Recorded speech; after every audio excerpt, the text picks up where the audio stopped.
Wonk.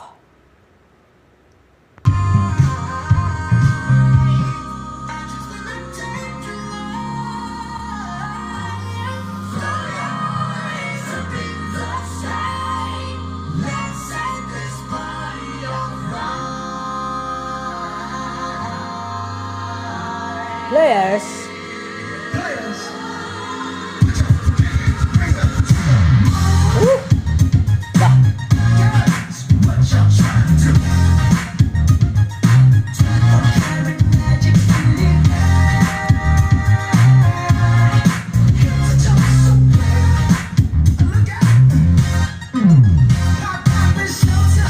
Showtime!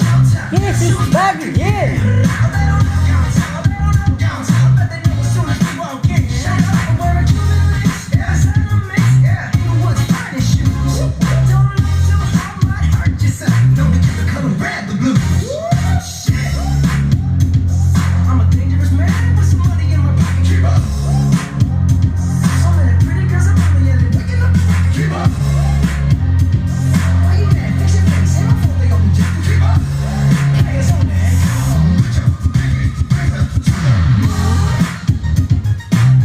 Hey, what you trying to do?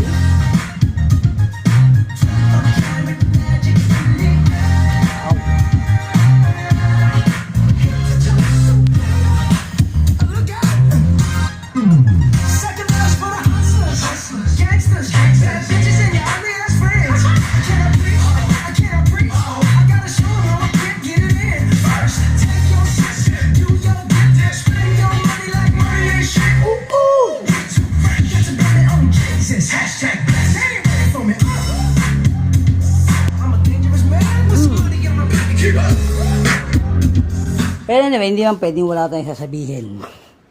Baka after na sabihin na, oh, bossing mo. Well, sabi ko nga mga bossing,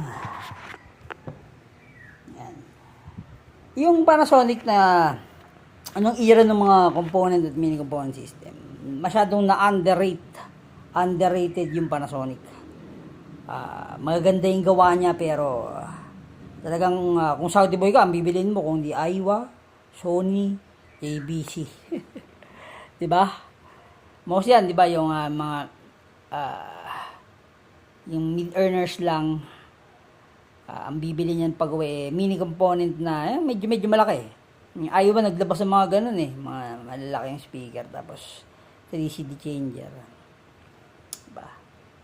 Pero kami na ewan ko unang binili ni Mama Panasonic pero mas maliit tapos nag-Sony na FH series, yung maganda naman talaga yan. Pero wala ako masyadong maraming comment sa Panasonic dito. Napakadami yung option kung saan na, ba? Kung saan yung isasalang na agenda.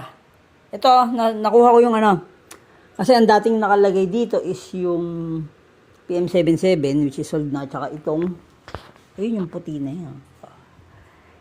Okay naman siya, pero mas mas maganda siyang gamitin sa mid-high pamboses. Ito, maganda yung base itong PM2 at saka ito na sa taas.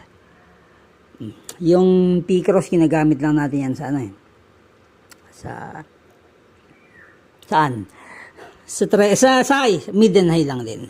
Then sa booper natin magana.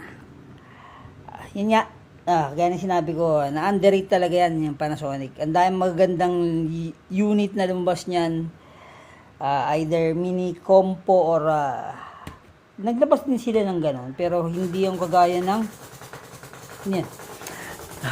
Hindi kagaya ng component era ng mga Kenwood iba yon. Di ba? Kumbaga sa mini component meron silang nilabas sa patong-patong din. Well, may kanya-kanyang tenga yan, kanya-kanyang pandinig pang gagawin natin di let's rock and roll na.